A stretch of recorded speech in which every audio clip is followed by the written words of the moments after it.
tous et bienvenue dans Choc Actu, le seul journal où l'actualité est tellement violente qu'on est obligé d'en rire pour ne pas pleurer. Accrochez-vous, c'est la France, sans filtre, Marseille. Marseille, un homme, un café, un match de foot. Le crime, regardez le match sur son téléphone, avec 3 secondes d'avance, erreur fatale. Un groupe de supporters s'énerve, puis s'échauffe, puis décide que la VAR, c'est lui. Résultat, coup sans matraque chaise dans la tête. Ça a coïncidé avec la défaite de l'Algérie, explique la victime.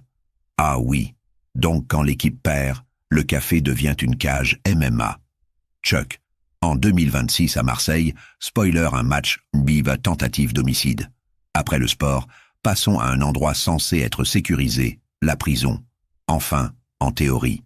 Prison de Lons-le-Saunier. Livraison par drone, option arme de poing.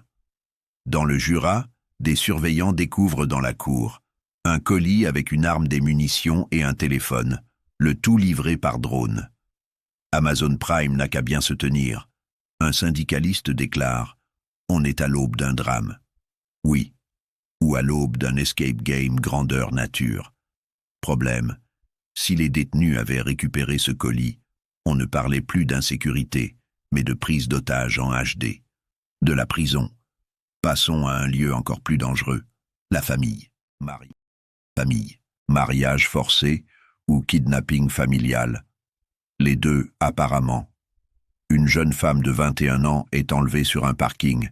2 hommes surgissent, la forcent à monter dans une voiture. Les témoins parlent de mariage forcé. La famille parle de tradition. La loi parle de crime. La victime réussit à s'enfuir. Elle expliquera avoir été mariée de force à 15 ans, vouloir choisir sa vie et juste être libre. En résumé, elle voulait décider pour elle-même. Sa famille a choisi la méthode Fast and Furious. 3 faits divers. 3 absurdités. Une même impression. La France est devenue un escape room géant. Si tu veux survivre, ne regarde pas le match trop tôt, surveille le ciel près des prisons et fuis ta famille si elle sort une Fiat 500 à minuit. C'était Choc Actu, le journal où l'humour est noir, parce que la réalité l'est encore plus.